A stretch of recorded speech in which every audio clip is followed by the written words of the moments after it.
안녕하세요. 림쌤의 10분 역사에 오신 걸 환영합니다. 저는 여러분의 역사학습 가이드 림쌤입니다. 오늘은 한능검 대비 개념 강의 38번째 시간 광복 이후의 상황과 6.25 전쟁으로 돌아왔습니다. 지난 시간까지 우리는 1910년부터 1945년까지의 일제강점기에 대해 공부했었는데요.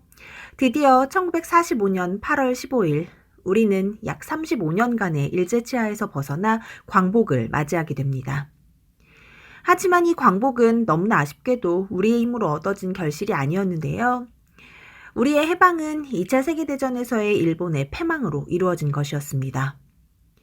미국과 함께 국내 진공작전 등 독립전쟁을 준비하고 있던 우리 입장에서는 무척이나 아쉬운 상황이었는데요. 그래도 나라를 되찾기 위한 우리 민족의 끊임없는 노력이 결코 헛된 것은 아니었습니다.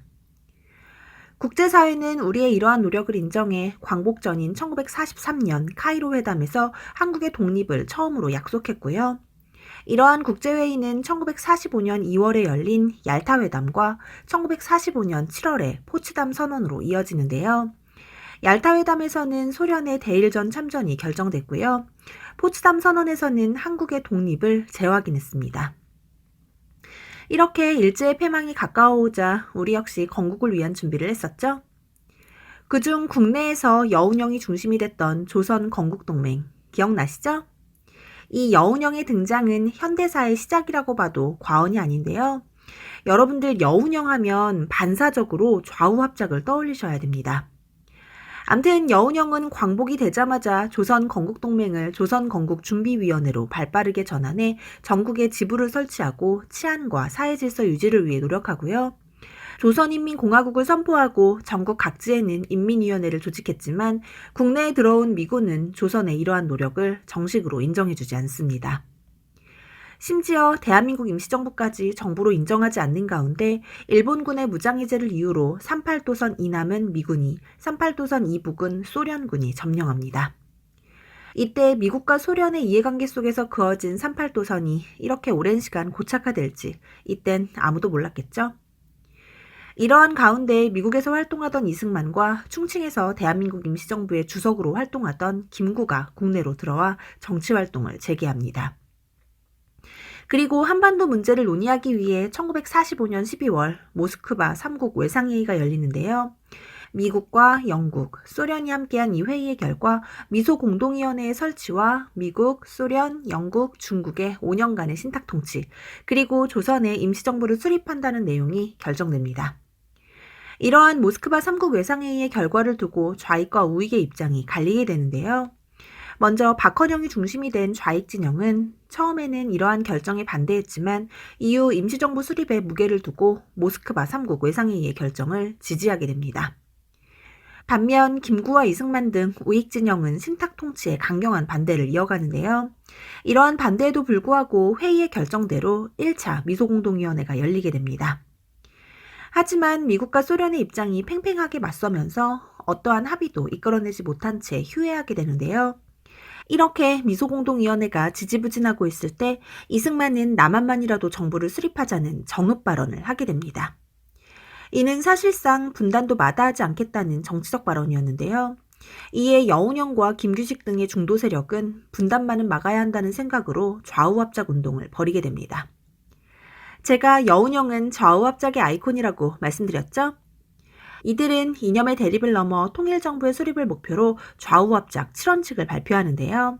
이러한 7원칙에는 미소공동위원회의 속개와 임시정부 수립 요구, 친일파 처단 등이 포함되어 있습니다.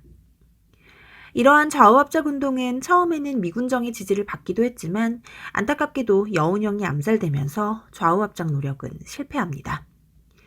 이후 1947년 미국의 대통령 트루먼이 사실상 냉전을 선포하는 트루먼 독트린을 발표하고 미국과 소련 간의 냉랭한 분위기 속에서 2차 미소공동위원회가 다시 한번 결렬되며 한국 문제는 유엔에 상정되는데요. 이때 유엔의 결정은 남북한 인구 비례 총선거로 정부를 수립하라는 내용이었습니다. 그리고 유엔은 한국에 한국임시위원단을 파견하지만 이를 소련이 강하게 거부하자 이듬해인 48년 한반도의 문제는 유엔 소총회로 넘어가게 됩니다. 유엔 소총회에서는 그럼 가능한 지역만이라도 선거를 실시하라고 결정하는데요. 이로 인해 정말로 분단이 현실화되고 맙니다. 스스로 이뤄내지 못한 독립, 좌익과 우익이라는 이념의 차이, 냉전이라는 세계적인 분위기, 이 모든 것들이 우리 민족을 갈라놓았습니다. 이러한 분단을 누구보다 반대했던 사람은 바로 대한민국 임시정부의 주석이었던 김구였는데요. 김구는 이때 3천만 동포에게 읍고한다는 연설을 통해 분단만은 막아야 한다고 호소하고요. 한편으로는 김규식과 함께 남북협상을 위해 평양으로 가 남북 지도자 간의 회의를 주최합니다만 이 또한 별다른 성과를 얻지는 못합니다. 한편 제주에서는 1948년 4월 3일 좌익 세력을 중심으로 50 총선거의 반대와 통일정부 수립을 외치는 무장봉기가 일어나는데요. 이것이 바로 제주 4.3 사건입니다. 이때 이를 진압하는 과정에서 엄청나게 많은 제주도민들이 희생을 당하는데요. 당시 미군정과 총선거 이후 수립된 이승만 정부는 봉기 진압을 명분으로 아이열은 할 것 없이 수많은 제주의 민간인을 학살합니다.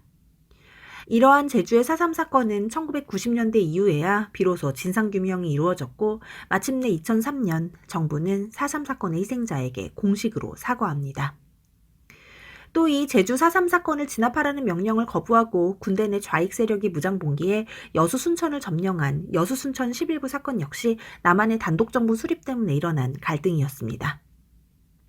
근데 여러분, 이 여수 순천 11구 사건은 50 총선거 이후에 벌어진 사건입니다. 제주 4.3, 50 총선거, 여수 순천 11구 사건, 순서가 이렇게 되는 겁니다. 암튼 이렇게 김구의 읍고와 제주 4.3 사건 등 남한의 단독정부 수립을 반대하는 움직임이 있었지만 결국 유엔 소총회의 결정대로 남한에서는 1948년 5월 10일 50 총선거가 이루어지는데요. 이는 21세 이상의 성인 남녀의 투표권을 인정한 우리나라 최초의 보통선거였습니다. 이렇게 구성된 제헌국회는 나라의 이름을 대한민국이라 하고 대한민국 헌법을 공포합니다.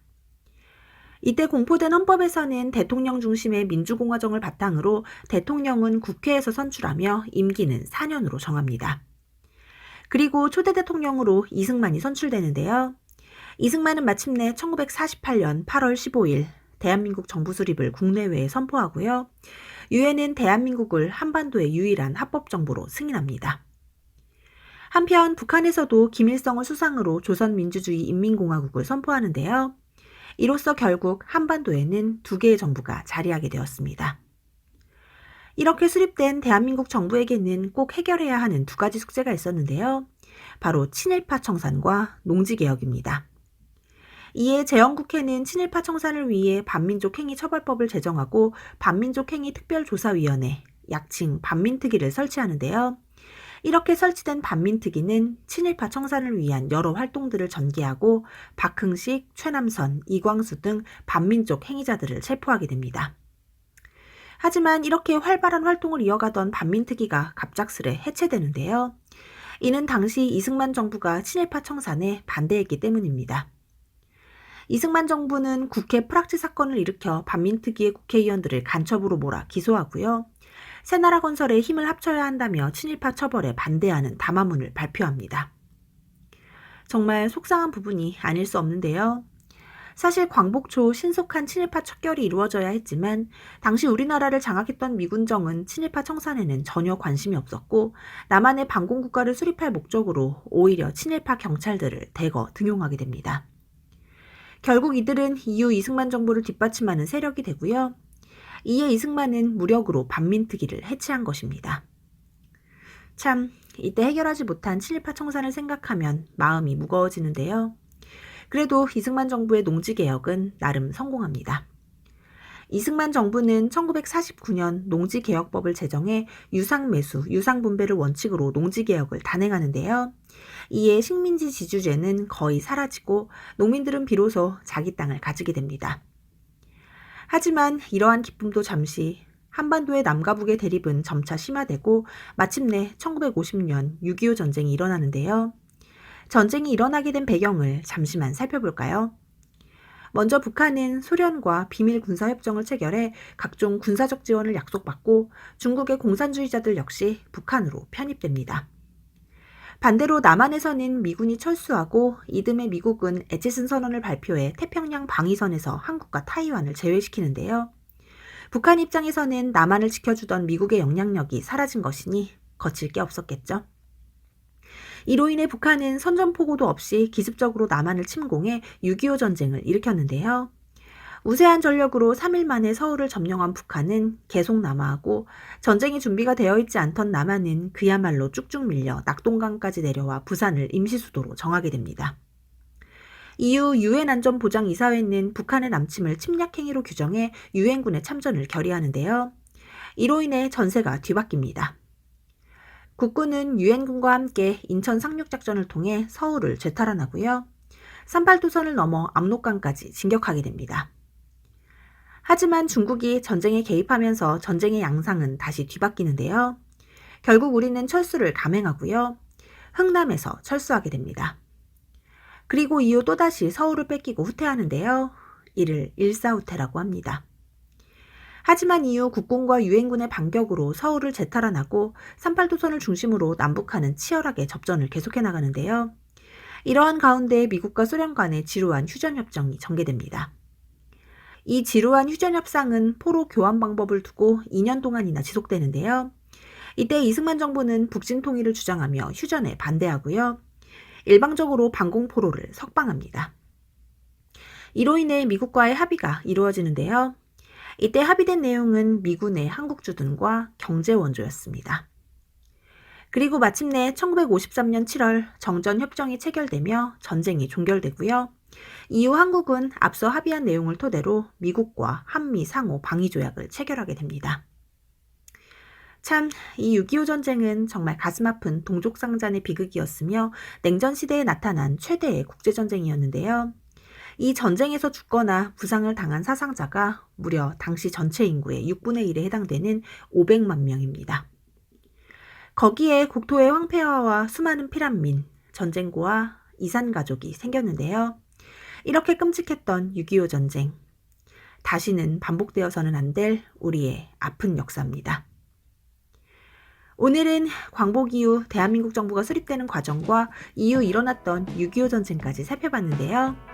오늘 준비한 내용 여기까지입니다.